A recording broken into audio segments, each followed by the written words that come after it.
ஞானதர்ஷன்லேருந்து சுந்தரேசன் உங்களோட மௌனத்தை பற்றி பல வாரங்களாக பேசிக்கிட்டு இருக்கேன்.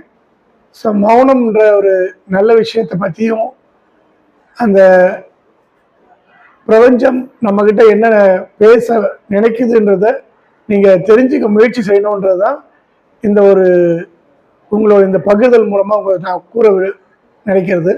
ஏன்னா விலங்குகள் வாய் இல்லை அப்படின்னு நம்ம நினச்சிக்கிறோம். ஆனால் அதுவும் ஒருத்தர் பேசிக்கிட்டு இருக்கிற அதோடைய மொழியும் இந்த உலகத்துல பதிவு பண்ணிட்டு தான் இருக்குது.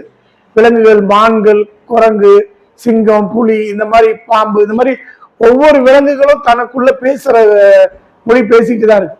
இதுக்கு ஆதாரமா இருக்கிறது எது? காற்று. அந்த காற்று இந்த பிரபஞ்சத்தை சுத்தி இருக்கிற அந்த காற்று தான் இந்த நம்ம ஒருத்தர் பேசுற அந்த மொழியை ஒருத்தர் ஒரு என்ன சொல்றது தொடர்பு வஸ்துவா உலகத்தை இது பண்ணிட்டு இருக்கு.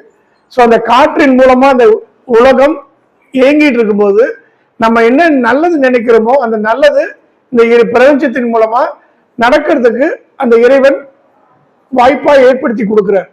அப்படி இருக்கும்போது நம்ம நல்ல சிந்தனைகளையும் நல்ல எண்ணங்களையும் நம்ம வளர்த்துக்க முயற்சி செய்யணும். அந்த எண்ணங்கள் எவ்வளவு தூரம் நம்மளுக்கு மற்றவங்கிட்ட சொல்றதை விட நம்ம மனசுக்குள்ளேயே அந்த எண்ணத்தை ஆண்மையான ஒரு தியானத்தின் மூலமாவோ மெடிடேஷன் மூலமாவோ நல்ல எண்ணங்களை வளர்த்துக்க முயற்சி செஞ்சாலே நமக்கு நடக்க வேண்டிய நல்ல விஷயங்கள் ரொம்ப இனிமையா நடக்குன்றதுதான் என்னுடைய தாழ்மையான கருத்து. ஸோ நிறைய பேர் சொல்றாங்க ஊனமுற்றோர்கள் பூர்வ ஜென்ம கர்மாவால வந்தது அப்படின்ற மாதிரிலாம் சொல்றாங்க. அது ஊனமுற்றவங்க பூர்வ ஜென்ம கர்மான்றது இல்லை. எனக்கு பிரபஞ்சத்தின் மூலமா கிடைச்ச உண்மை என்னன்னா, இறைவன் இந்த மாதிரியான இருக்கிறவங்களுக்கு ஊனத்தை எதுக்கு கொடுக்குறாருன்னா இறைவனுடைய டைரக்ட் பிளெஸிங்ஸ் இருக்கிறதுனால கொடுத்து அவங்களுக்கு அடுத்தது மோட்சத்தை கொடுக்கறதுக்காகவும் அடுத்த இது அவங்களுக்கு நல்லது நடக்கணும்ன்றதுக்காக தான் இந்த மாதிரியான கஷ்டங்களை இந்த பிறவியில கொடுக்குறாங்க.